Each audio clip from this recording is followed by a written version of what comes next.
5 on your side at 10 starts now. We begin with a live look over the bi-state on this mild Friday night. As we look ahead to the weekend, a typical fall day tomorrow. But by Sunday, get ready for an early taste of winter. Thank you for joining us at 10. I'm Brent Solomon.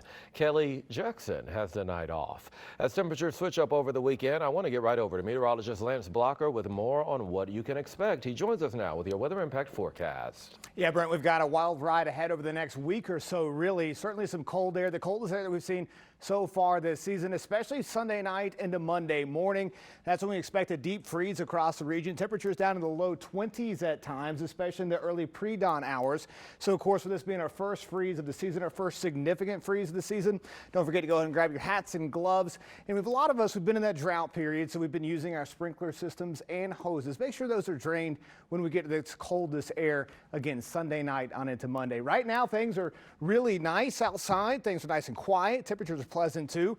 Tomorrow's highs again into the mid 60s across much of the region. A few isolated showers possible. As we get on into next week, though, we could even see by Sunday the possibility of, yes, a few snow flurries across the region, in addition to, of course, the very cold air. I'll time that out, and what we expect the 70s to return back to the region. All of that and more in your forecast coming up in about 10 minutes. All right, Lance, stay close. We're just hours away from day 39 of the longest government shutdown in history. Today, Senate Democrats blocked a Republican-led bill that would have paid federal workers who aren't receiving a paycheck right now. Democrats introduced their own bill to reopen the government, which GOP members quickly rejected. As the gridlock continues, new uncertainty over SNAP benefits. Hours ago, a federal judge ordered the Trump administration to fully fund the food aid program by the end of the day. Right after that ruling, states like California, New Jersey, and Wisconsin started issuing SNAP benefits again. But the White House is appealing the judge's order to the Supreme Court. The president is now asking for an emergency pause, saying contingency funds only cover half of the costs to fund SNAP. Here at home, people who depend on those benefits want the legal battle in Washington to be over. New tonight, two moms are opening up to our Robert Townsend. Whitney Monroe usually receives SNAP benefits on November 4th, but not this month. I knew they wasn't coming. They sent them a message out saying if you want food, go to your local pantry. Monroe works part-time, but as a result of the ongoing pause in the federally funded Supplemental Nutritional Assistance Program, the single mom has struggled to feed herself and her two sons. It's been hard.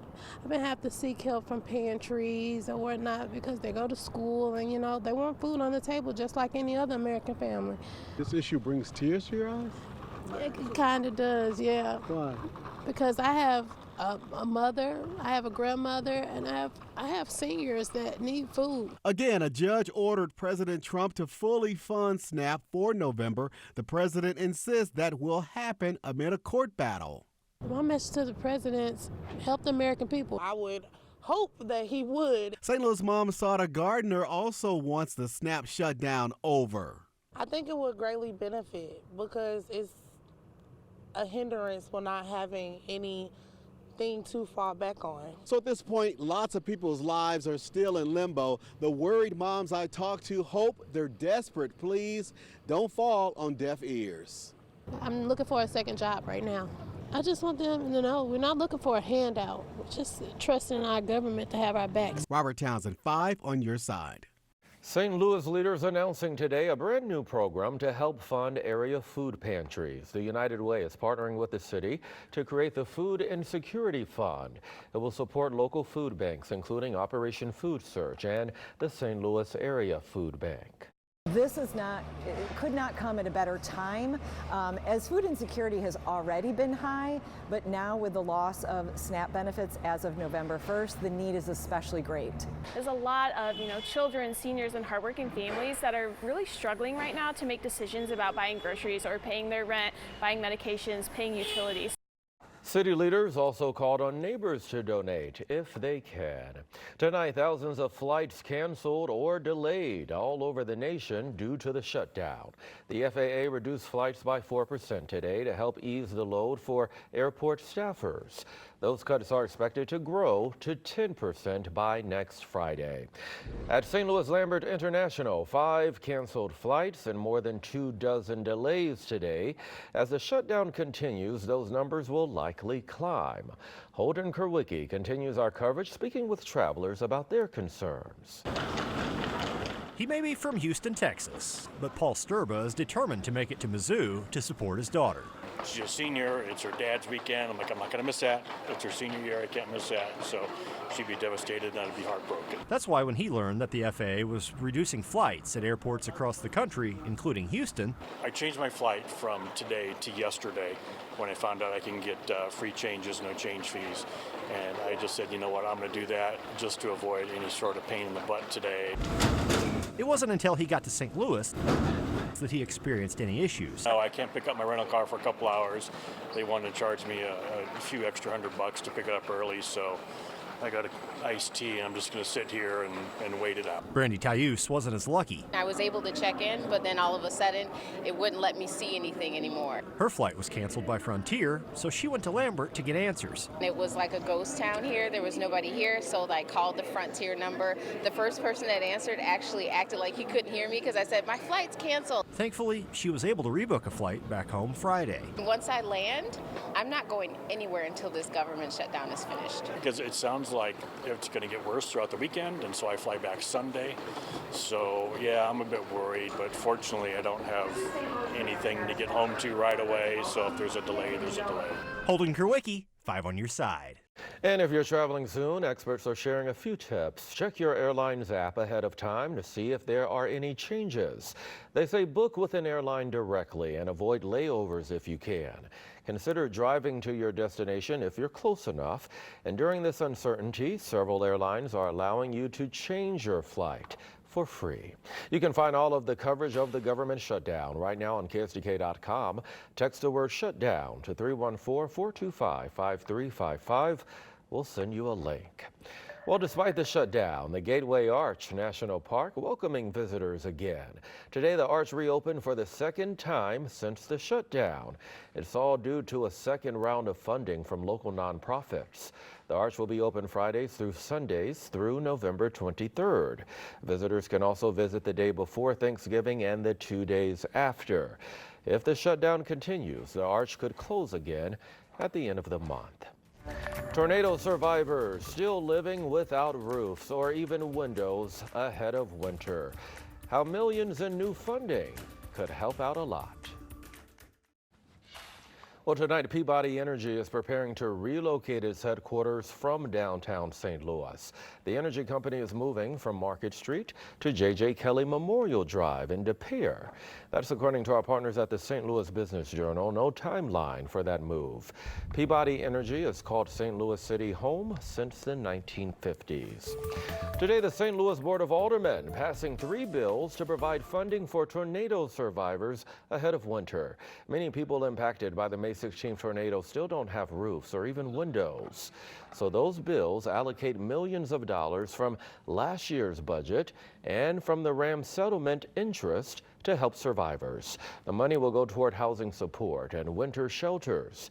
Today we talked with Heat Up St. Louis, which helps neighbors in need during the cold months. 67%.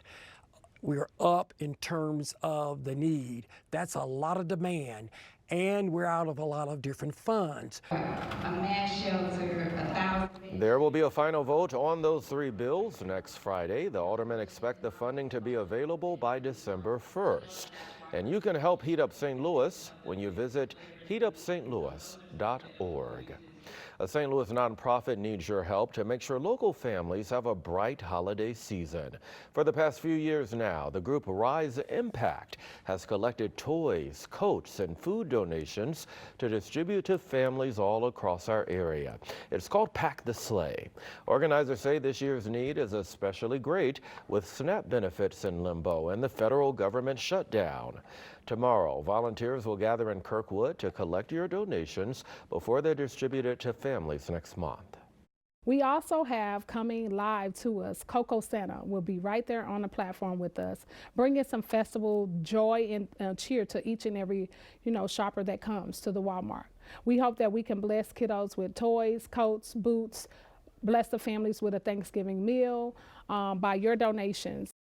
Items can be dropped off at the Kirkwood Walmart from 10 a.m. until 6 p.m. tomorrow and Sunday. If you can't make it this weekend, Rise Impact will be at that same location come December 14th. Your weather impact forecast now. Our warmer weather streak ends after tomorrow, and we're going to prepare for somewhat freezing temperatures by Sunday, Lance. Yeah, winter is on its way. It'll be here quick, fast, and in a hurry this weekend as well. You can see temperatures Sunday night into Monday morning. Some of the coldest air we've seen so far this season in the low to mid 20s across much of the region. So, of course, you want to go ahead and take those precautions as we get on in to the early part of next week. In the meantime, though, tomorrow's a great day to be outside. Overcast for the most part. A few isolated showers, especially later in the day. Temperatures will be comfortable in the low to mid 60s during the afternoon hours. We get that brief shot of cold air for us on Sunday and Monday. That 42 on Sunday is somewhat deceiving. We could achieve that mark around midnight, and the temperatures fall throughout the rest of the next 24 hours. So still cold air for us Sunday afternoon. As we see that moisture move across the region out ahead of a cold front on Saturday, it should not arrive to most locations until during the afternoon hours, specifically after about 3 or 4 o'clock. Most locations stay dry during the morning. And that rain pushes east out of our area through the afternoon and evening. Then Sunday, we get some of the wraparound moisture into that cold air. That's what allows for a few isolated snow flurries. Not expecting anything too widespread, not expecting anything like accumulation or anything like that, but it's certainly a quick preview of what potentially we could see later on this winter. But for the meantime, though, this cold air, it lasts for about a day or two, and then we warm back up into the extended portions of the forecast. Here you can see right now, again, this is what we do this time of year. For Saturday, mid 60s. Low 40s for us here on Sunday, and a few isolated flurries. Now, 20% chance of a flurry means it's an 80% chance that perhaps you don't see any flurries, but we'll see some of those across the region. Monday, highs in the low 40s as well. I will mention this too, breezy conditions for us on Sunday. So wind chill values, even in the afternoon hours, will be in the 20 to 25 degree range, possible for a few locations, 25 to 30. It's going to be cold Sunday and Monday. We'll warm up quickly, though, as we get on into next week. Sunny conditions, high pressure returns to the region, so we should dry out there. No big chance of rain next week. The extended forecast, though, Brent, I was looking at some of the data in the day 4 to 21 or 14 to 21 range, mid-November, possibly closer to 70 degrees. So we'll look forward to that. Kind of it's St. Louis, flip-flopping what we do going this time on. of year. Oh, doubt. my goodness. Yep. All right, my friend, thank you much. That's all of our time, but stay close. Corey Miller now with 5 on your sideline.